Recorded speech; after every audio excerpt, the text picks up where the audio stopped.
Professional bodies serve the public interest by promoting and sustaining the highest standards of ethical professionalism. I'm head of professional standards at the Chartered Banker Institute, as Simon said, and I'm joined by representatives of 4 other professional bodies: insurance, IT, accounting, and securities, investment, wealth, and financial planning. In this session, we plan to explore the relevance of professional standards and the role we think professional bodies will play in influencing the use and impact of technology, something that our professional bodies have done throughout their histories. Now, first, let me make some opening remarks before I turn to the panel. So, Anthony spoke there about job reduction. The McKinsey Global Institute estimates that 800 million jobs could be automated away by 2030. In financial services, Deutsche Bank claimed earlier this year that half of their workforce could be replaced by robots. And Japan's Mizuho Financial Group suggests that 1/3 of their workforce could be replaced by 2027. Closer to home, there were reports last week that LBG will shed 6,000 traditional jobs, but create 8,000 new digital roles. And I think that the fact that there are contradictory reports underlines that whilst financial services firms are adopting enhanced technology, they are not yet confident on how it will be applied. I think it's safe to say that the scale of change will be vast, with significant workforce distortion and disruption, perhaps alongside the biggest shift we've ever seen in how our economy and services operate. While there is excitement about the opportunities ahead as tech enables faster, smarter, and more personalised services, there's undeniably a sense of apprehension. And I think if we look towards popular culture, the way that AI and machine learning has always been depicted, the scales are weighted more towards Skynet and the writings of Philip K. Dick than they are Star Trek Next Generation. It's not surprising that the World Economic Forum lists the adverse consequences of technological change as one of the key risk factors facing the 21st century world. And I think that evolution of technology is ultimately a societal issue. But if we think again about the purpose of professional bodies to serve the public interest by focusing on ethical professionalism, I believe it's clear that we have a critical role to play in helping society to navigate the way forward, a way forward that's rooted in ethical professionalism.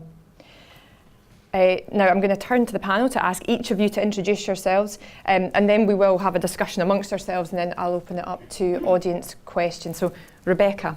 Hi, good afternoon everyone. I'm Rebecca Aston and I'm Head of Professional Standards at the Chartered Institute for Securities and Investment. Now my background, I guess, is a little bit different. A lot of people get into ethics after having a long career in an industry and seeing the good that it can do if they get into a sort of ethics advice and guidance. I come from completely the opposite direction. I have a master's degree in applied and professional ethics. So my focus is very much on taking these wider concepts about, as you said, ethical professionalism and ethics, and applying them to real life scenarios and helping our 45,000 members to navigate the difficult sort of ethics journey using some of these applied processes and theories. Thank you very much. Melissa. Thank you. I'm Melissa Collett. I'm from the Chartered Insurance Institute and I'm the Professional Standards Director there. And the focus of my work at the Institute is to promote and hopefully raise professional standards across the insurance and financial planning sectors. In terms of my background, I come from a very different background than Rebecca.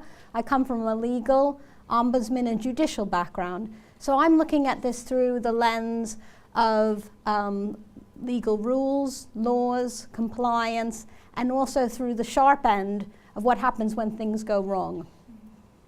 Thank you very much, Russ.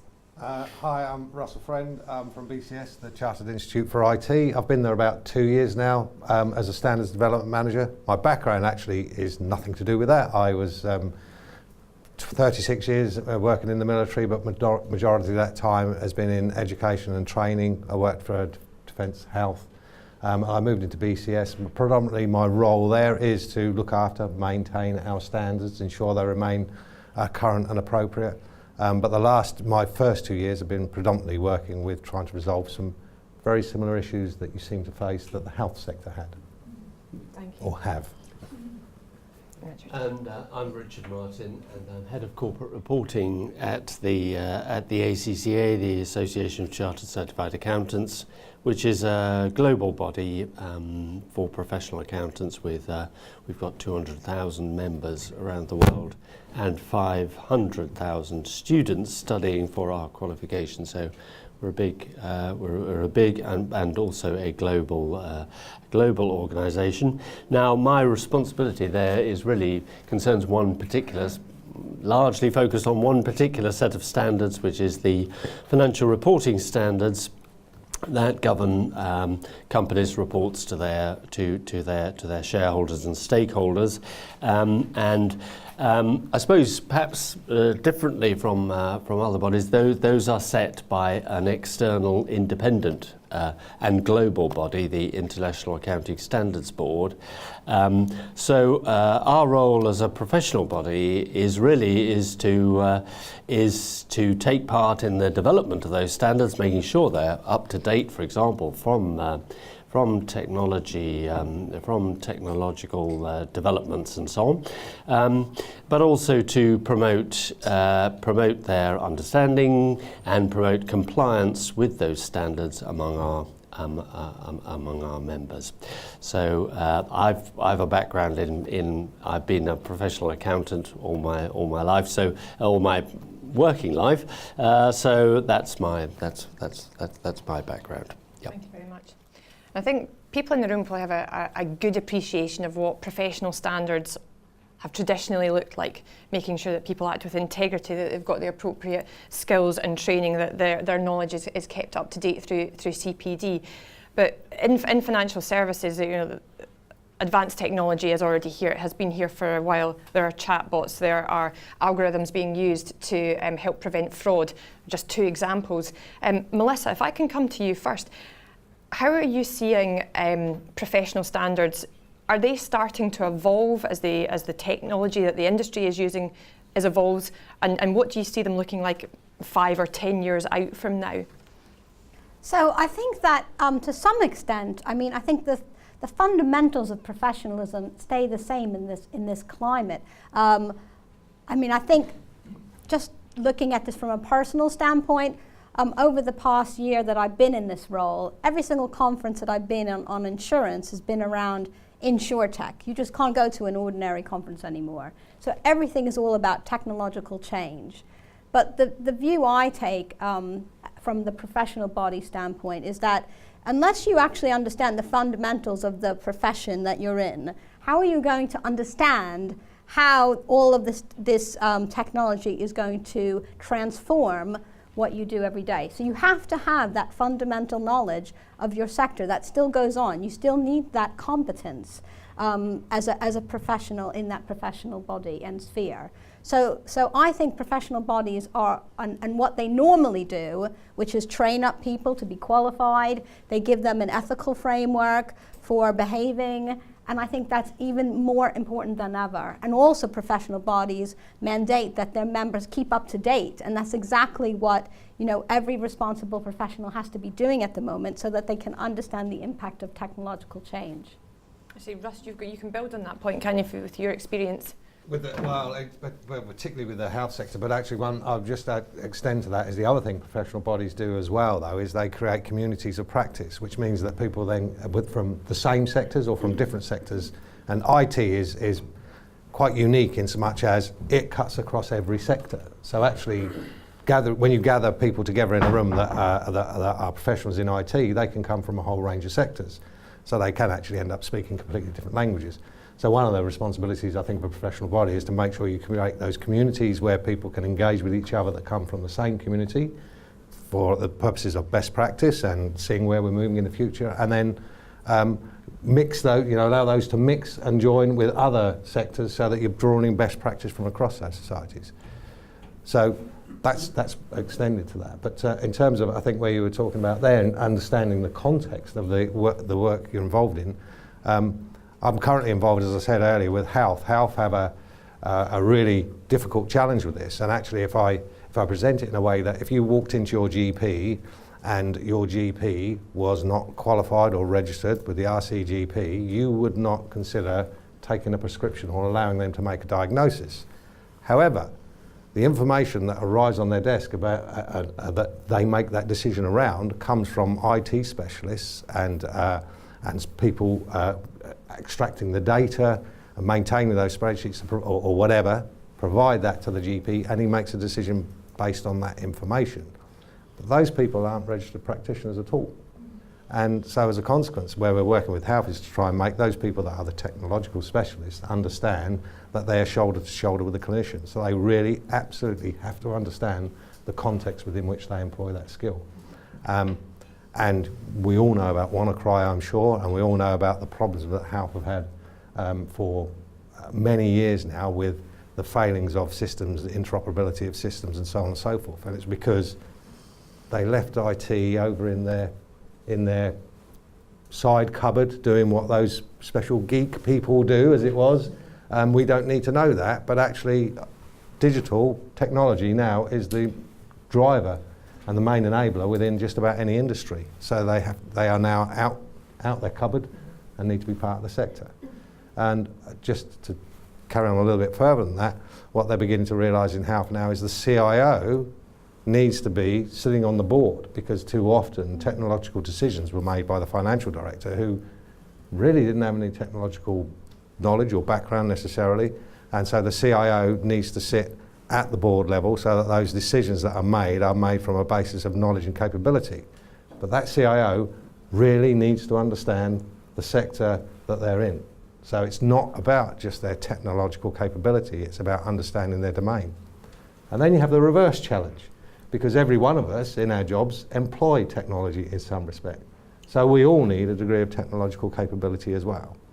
And understanding where those lines cross is a real challenge. Rebecca, where do you see that line crossing in your world? I see the tension of it the biggest in small businesses. So if you're working, for example, within a small financial planning firm or even within a small wealth management firm, yes, you might have a couple of tech specialists working for you, but these decisions about what tech to use and how to implement it will generally be taken by an executive team of financial services practitioners. And it might be something they don't necessarily understand the implications of using the tech, about how to use it properly. And actually, there's been a really great piece of guidance that was published earlier this year by the Institute of Business Ethics on business ethics and artificial intelligence, which brings to life, a framework for using technology within your businesses. And I think that's particularly helpful for smaller organisations where these decisions are not being taken by a board on which sits the CIO or anything like that, but maybe even a sole practitioner, potentially an accountant or a sort of a member in practice who's a small business owner and is deciding whether or not to release a new app or piece of technology to help their clients, and not really fully understanding how it works, what the implications are, who's going to be using it, and actually all of those implications are ethical rather than technological. Actually, Rich, just before I come to you to ask that question about standards evolving, just to drill into that a wee bit more, Rebecca, how is CISI supporting practitioners, especially in those smaller firms, to deal with the changes and advances in technology? Well, I think it all starts with having a conversation. And actually, this is a part of a wider point of if we're expecting our members to understand this kind of thing, we as professional bodies also need to understand it, because you can't go out and educate people with a limited understanding of what you're talking about. So tech, artificial intelligence, things like that are increasingly becoming a focus of our events, of our professional refresher modules, of all of our CPD, but it also involves being upskilled here as professional standards experts and governance experts within professional bodies, so that you can provide that guidance to your members. So it's going back to the homework, I think, for all of us, and really trying to understand that first so that we can communicate it out. And talking across sectors as well, talking to the British Computer Society and other societies that work within the IT and data analytics as well, I think is key.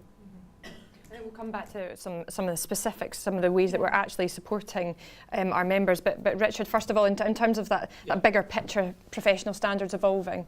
Yes. I mean, I think people have said that in many ways the fundamentals of professional standards don't necessarily alter, but we do need to make sure that they are fit for purpose and are addressing the issues. And just in accountancy, if I can give a couple of examples, I mean, obviously the cryptocurrencies and the Bitcoin and so on were being mentioned by Anthony. There isn't currently an accounting standard to tell accountants how to deal with and report in their financial statements on any Bitcoin transactions or holdings.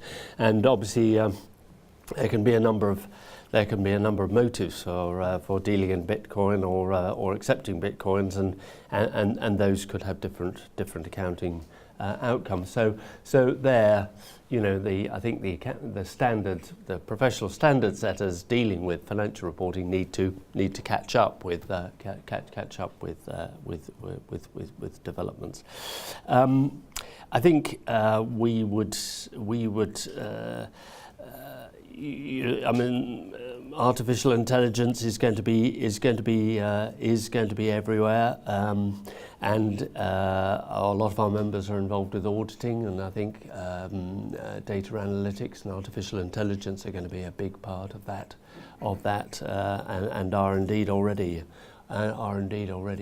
feeding in, and obviously many of the major audit firms are also deeply involved with developments of systems and so on, so that you can see they'll be not only bringing these things in and advancing these effects of technology among their clients, but also on their own in their own business models. So that I think that we've got to keep looking at the standards and make sure they are up to date. And I think for us as a professional body, where most of our standards are set in a way by other bodies, and they're nearly all global, whether that's auditing, accounting, ethics. Our code of ethics for accountants is basically on a global basis. Our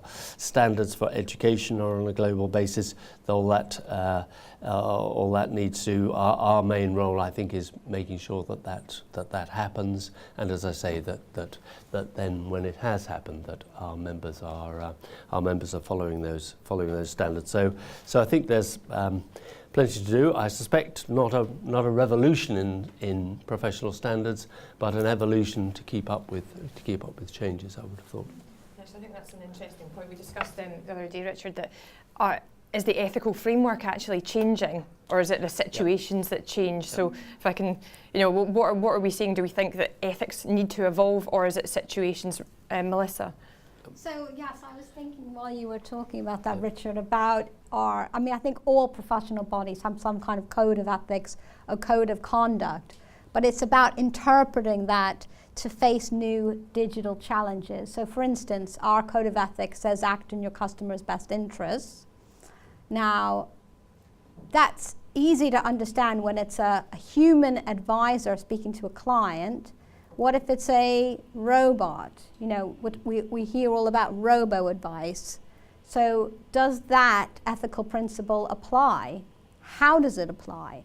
I think we need to address these issues and challenges and give some specific examples to our professional sectors to help them deal with this.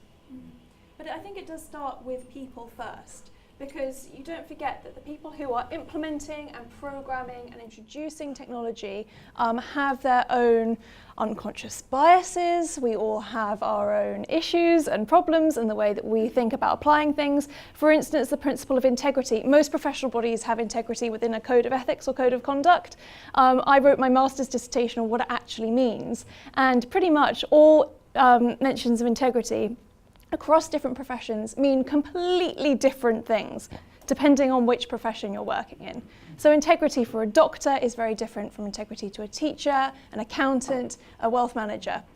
And it's about making sure that we're understanding exactly what we're meaning by these codes of ethics and how to apply them to avoid situations which would mean that those sort of bad judgment calls, those unconscious biases get put into an AI system. And an example of this was, you might have already read a news story about the prisoner rehabilitation scores in the US, which has been a system that's automated. Essentially, it was this technology that was brought in, and by the way, I'm hugely paraphrasing here, so apologies if I get it, if I miss the nuances. But it was a piece of technology that was brought in to give inmates of prisons in the US scores on how likely they were to be rehabilitated.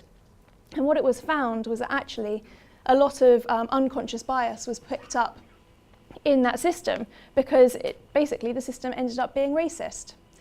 Because more and more cops were arresting more black people, and there were more people being put into the system. So the algorithm picked up that if you were not white, you were less likely to be rehabilitated effectively. And that was an unconscious bias, and well, in some cases, a very conscious bias that was picked up by an AI system, which wasn't even thought about. So it starts with people first. And then I think we can talk about implementing a set of standards for technology, but we need to be very clear on what our standards are for humans initially. Are there any other specifics before we move on to some other questions about specific interventions that you as professional bodies are doing right now to support our members? Richard? Yeah, I was going to say, I mean, we've been looking at this quite extensively with enormously wide surveys of our members and other people in the industry, trying to isolate what are the qualities that accountants are going to need, and then we've been one by one looking at those with a digital, I think we call it digital age sort of lens. So we have just published something on ethics and trust in a digital age, trying to, I think people were asked the question: does it change fundamentally the ethics, the integrity, the professional competence, all those things that you were mentioning?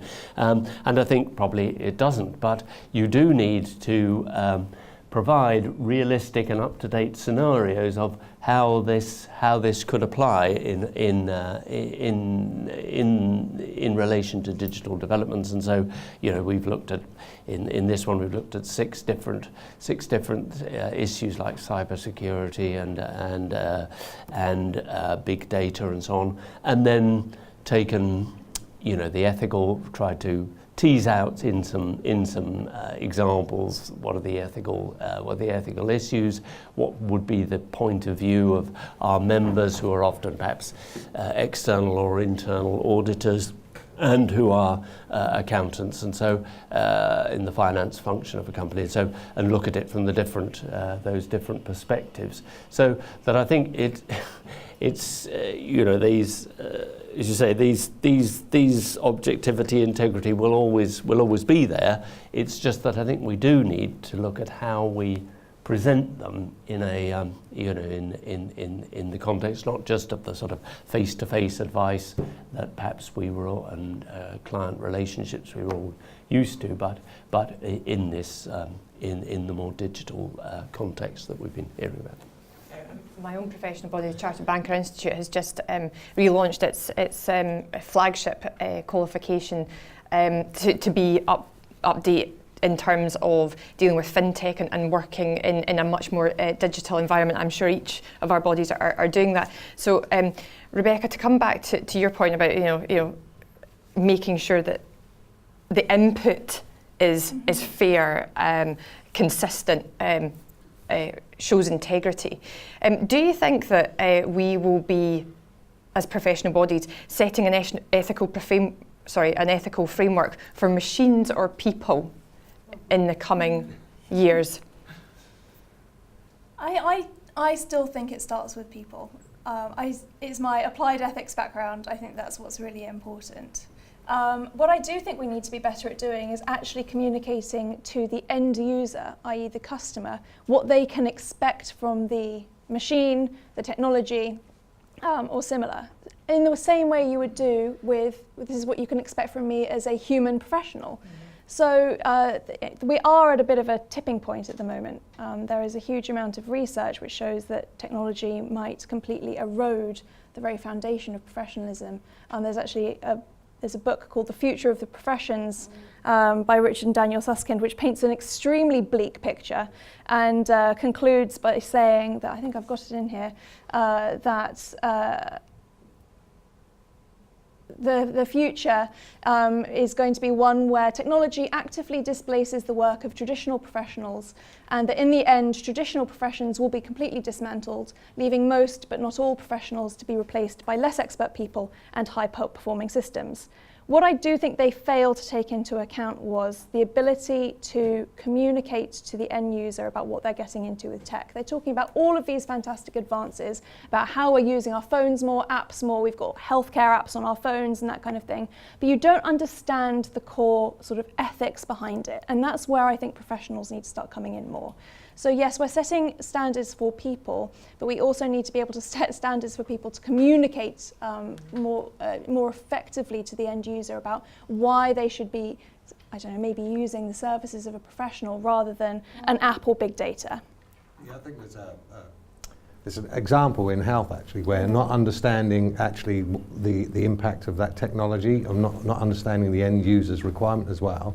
There's a classic example at eHealth Week of a chap that was undertaking some emergency surgery from someone that had been rushed in, and he had to deliver a drug to save this individual's life. So he went on, and it was all automated. So he went onto the system, typed in the drug he wanted to administer, but it asked for him to put in details of the patient, blood pressure, etc. And the blood pressure of this patient who was bleeding out was too low for him to be able to prescribe the drug. But he had to prescribe the drug to be able to save the individual's life. So now the system has created a situation where, without an override, which was actually turn it off and just go and get the drug, I believe, without an override, the individual would have died, because actually the people that, the development of the system didn't take into consideration the full implications of the range of situations that they could be in. So you could say the machine wasn't quite, that's improving the machine, isn't it, to cope with more, to deal with more situations, is it? Well, arguably yes. Or but do of course you think you don't want to find those things out when someone's on the verge of dying, So I agree. There are some fundamental questions maybe that needed to be explored beforehand, So There's a small piece in the Times today called "When Is AI Too Clever for Its Own Good?" And I thought this was quite interesting that they had a program had been designed to never lose at Tetris, which is a computer game for anyone that doesn't know. And it alighted, so the program alighted on a flawless, if rather unsportsmanlike strategy to hit the pause button. So it never lost. So I think there's unintended consequences, and the person who's kind of has done this research in when AI goes wrong is the idea is that that AI wasn't good enough, it wasn't clever enough, it wasn't able to learn quickly enough, and actually more advanced AI will actually be able to get better and be smarter. Actually, the consensus is that it will be smarter and better at finding the loopholes and the easiest way to do something. And the view was that actually AI is unlikely ever to be able to replace human common sense.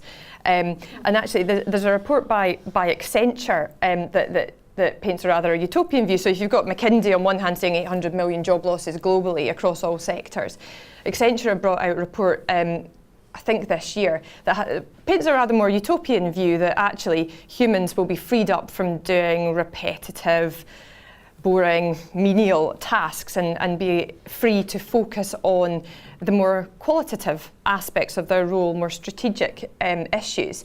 So that would be very good. And actually what we're discussing here is perhaps shows that synergy between artificial intelligence, in some places, but also humans working alongside it. Rebecca, do you think that is the way that this is more likely to evolve, with humans and machines working together? Yeah, so I have a stat here from the Future of General Insurance report, which is 89% of the sector believe artificial intelligence and the Internet of Things will significantly change the customer experience by 2025. So basically in five or 6 years' time, like you said, it'll be much more convenient, much more frictionless. People are managing things on their phone. lifestyle apps, one platform to manage everything in their life, and it'll make life a lot easier. So we mustn't, underestimate the convenience factor, the positives that come from this. So I always try and do that when I'm talking about tech. But I think that this creates opportunities for the professions to really focus on that common sense, that emotional intelligence that the machine doesn't have and cannot possess at the moment. So it's going to mean that all professionals are going to have to really raise their game and be that much more skilled, that much more emotionally intelligent, have more than just the tech skills. And the problem is, and now you've got me going here, the problem is that, kids at school nowadays, because I've got 2 teenagers, they're studying for GCSEs and A-levels, and they're just packing facts into their head. But that's going to be all gone in 5 years' time. You're not going to need facts in your head anymore. You can press a button for that, but you need this sort of empathy, the skills to recognize people's facial expressions, people's speech, voice, triggers, sort of to understand your customers' needs better and what they're trying to really achieve. Yeah. And I think if you think in your real life about your interactions with professionals, and what sticks out in your mind is that empathy, that good relationship that you have with a professional. The teacher who stayed late to help you really understand a problem when you were at school that you were struggling with, or the doctor who had a fantastic bedside manner when you were really struggling and you were feeling really sick and vulnerable. That's the kind of thing that you absolutely can't get from a machine. And I think there's also a really interesting counterpoint to that about when you have a really negative experience with technology, you want to speak with a person about it. I had a really annoying experience a few weeks ago with my Instagram account got hacked. And it took up all of my morning to get my password back. It was very, very frustrating. It actually wasn't the act of my account being hacked that really got me annoyed.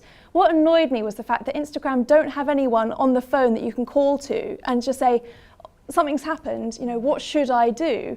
All of their information is online, it's really quite vague, the communication's not great, and that's what annoyed me more than anything else, that I couldn't call up to somebody and have a good old moan and a complaint and get some guidance.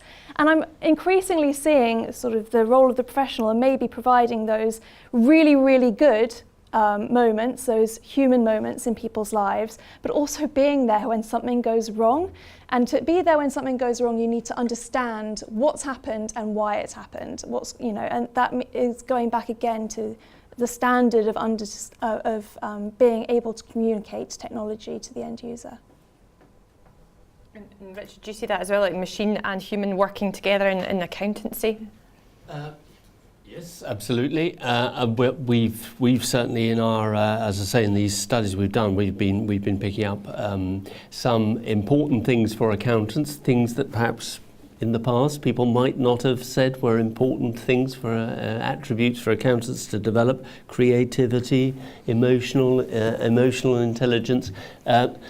Together with, the technical competence, the ethics that we see absolutely at the heart of what we do. But undoubtedly, I think the range of skills and experience people need is going to be wider because it is going to be about not, in our sense, not number crunching. It's going to be presenting and understanding the results and implementing the actions that are needed from those.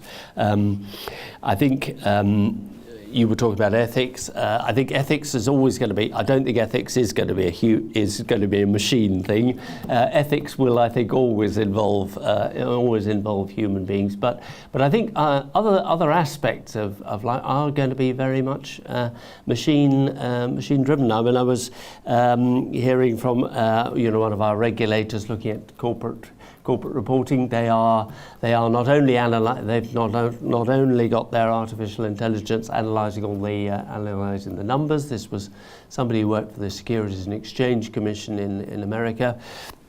They're doing that, but they're also running text analysis and trying to detect mood and so on in people's financial reports, because because they're developing systems that are trying to predict and prevent the next financial scandal. So you've got that, and then obviously if the SEC are doing that, then obviously the companies and their advisors are going to be doing exactly the same thing. They're going to be running all the reports through similar sort of software to pick up issues and prevent their clients from saying the wrong thing, doing the wrong word association and so on. And so you do get the feeling, well, then in the end, is that conversation going to be machine-to-machine conversation rather than one that ever seems to involve a human being? But still, there we are. I'm sure the output will be, no doubt, at some point. Anyway, yeah. I don't necessarily think that's a bad thing, as long as businesses and people who are using it are transparent. That's what's happening. So there was a really interesting video that went viral earlier this year about Google with their new sort of automated voice recognition system, and it was a video of a computer calling up a restaurant to book a table for like Wednesday next week. It was really, really big. It went sort of everywhere. The rational, sort of well thought out voice who made a lot more sense was the computer and not the human. I think that's fine, but what seemed deceptive about it was that the human on the other end of the phone was not told beforehand that they were speaking with a machine. And I think that with all of these advances, and as you said, it could be to the case where it's a computer talking to a computer, but you need to be telling the person at the very end what's going on. You know, you can't be calling up, you mentioned robo-advice, Melissa. You can't be calling up and speaking to a really convincing machine program and thinking, oh yes, I've got a great service here and that kind of thing. I think it would, if you were then told you I was speaking to a machine, you would feel betrayed, lied to. It would start to erode that trust. Trust is incredibly important for professionals. So I think that maybe, you know, that's all fine, but you need to be able to be transparent about it. I guess that, health would be an obvious other example, wouldn't it? Are you speaking to a machine, or are you speaking to a doctor? Yeah, absolutely. Yeah. And I, in fact, I would be surprised would I be surprised if health ever gets to the point where you are speaking to a machine that's making the diagnosis. I probably would hope I've passed this mortal coil by then, but however, if you talk IBM, I think are working on products, I think such as Watson, where it's starting to sort of, from information that it's fed, it's starting to make diagnosis. But I'm not convinced that'll ever get past the doctor there assuring and checking that is accurate. But we shall see. I mean, airline pilots are probably less reliable than the machines that are flying the aircraft, aren't they? I mean, their emotional problems have led to various disasters, haven't they, or inattention. So we should. Well, I don't know. Yes, we should keep an open mind, I guess, about that. I think that was the point, certainly, that Anthony made in his piece, that actually this technology has the capacity to really improve service, consistency, delivery, cost. But I think what our panel has really focused on is these more kind of softer and societal impacts, the need for people first, empathy, human interaction, all things that actually really matter because we're humans. And I started off saying this is a societal issue. And on that point, I will open up to the audience to see if anyone has any questions for the panel, please.